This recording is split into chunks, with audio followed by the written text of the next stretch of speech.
Okay, we're going to do a little bit of factoring review. The next section of our unit is solving quadratic equations, and the first method we'll be looking at is solving things by factoring. So before we do that, let's just make sure we remember how to factor. So we're going to look at some basic trinomials to start with. So if we have a trinomial like any of these examples that I've got written on here, we have three terms. If we remember back, let's kind of look at an example from last year that you would have done. If you multiply x plus 3 times x plus 1, and you FOIL those out, you'd have x times x would be x squared, x times 1 would be 1x, 3 times x would be 3x, 3 times 1 would be 3. So you can see we get a question like that, and you can see these two middle ones we could add together to give you 4x.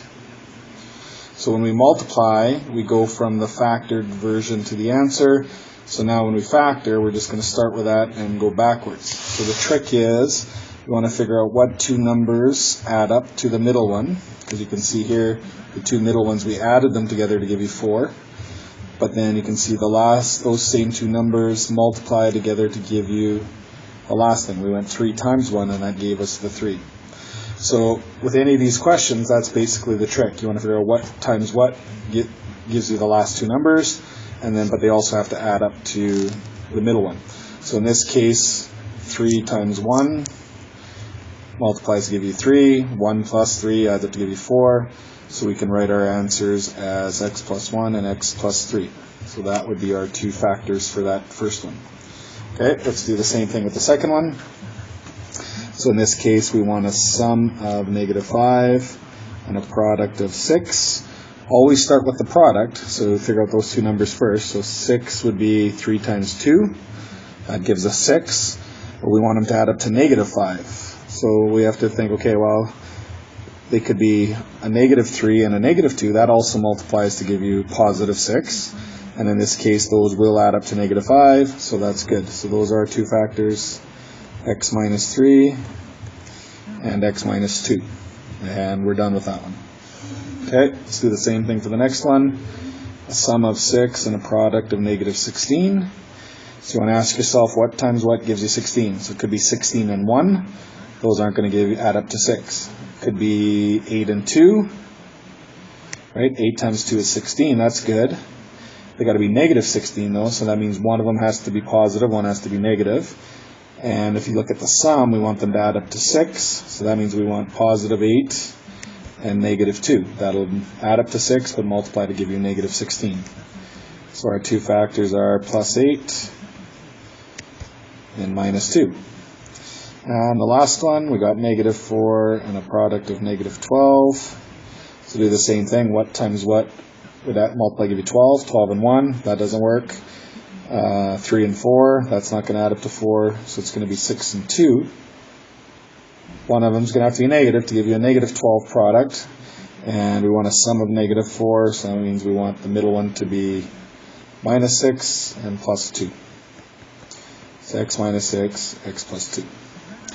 Okay, so that's it for the basic factoring. Let's look at some now that are a little bit harder. Okay, we'll do a couple more here. These are a little bit different. You can see the problem with them is we get this number in front. We have a 2 out front, which we can't factor with it like that. So in this case, what we want to do is we want to take out that 2. So we're going to divide everything by 2. We're going to take out a common factor of 2. So then now you can see the question becomes x squared minus 8x plus 15. So now we can do this one. We'd have a sum of -8, a product of 15. So our two numbers will be 5 and 3, but we need them to be -8, so they both have to be negative. So our factors will be 2 times x minus 5 and x minus 3. So just divide by 2, and then after that the question becomes the same. So we'll do the same thing for the second one, divide it by 3.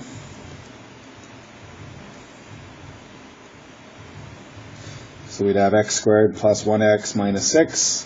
So now our sum will be 1, product of -6. So we want 3 and 2. One of them has to be negative, so positive 3 and -2 should work. So we'll get x plus 3 and x minus 2. So those ones work. If you happen to get a question, let's suppose I gave you one like this. We have a number in front, like 4, but we can't divide it because 5 doesn't divide by 4, 8 doesn't divide it by 4. So what we're going to do is we're not going to factor it. If it works out to it's a tough one like that, we'll just say it can't be factored, and that'll be it. We're going to look at a different method to solve those kind. One other type we got to be able to do is what happens if we have terms missing. So if I give you a question like something like that, x squared plus 2x equals 0.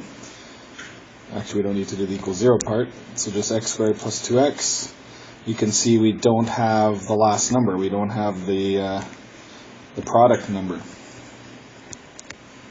So you can still do that. You can see in this case we'd have a sum of 2, but now our product would be 0 because there is no last number on there. So do a product of 0. So your two factors will be 2 and 0. 2 plus 0 is 2. 2 times 0 is 0. So your factors then will be x plus 2 times x plus 0. And you don't really need to write the 0 in there. You can just write it as 2 plus x and just the x by itself. That's also the same. And you can even write that with the x in front. So any of those three, those are all the exact same form. So if you get a missing term at the end, put it as a 0. You can still do the question. And let's do one more. If I give you a 0 in the middle, so we call this one a difference of squares because now our sum is 0 and our product is -4. So we'd have to have 2 and 2 to give us 4. One has to be a plus, one has to be a negative to give you 0. So your two factors are x plus 2 and x minus 2. When we're dealing with difference of squares like that, let's do one more. So if I gave you a harder one, so let's suppose it was 25. So we'd have a sum of 0, product of 25, so that would be 5 and 5. One of them will be a plus, one of them will be a minus. So a shortcut way that some people do these is they just square root each term.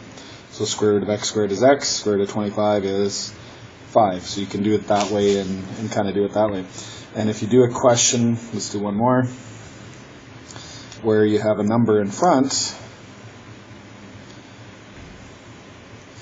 let's not do 16, let's do it 4x squared, and we'll do minus 9.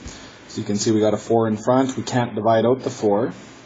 We can't really factor it, but we can use this square rooting idea. So we could square root both sides, and that'll just give us a final answer of 2x plus 3 and 2x minus 3. And that's it.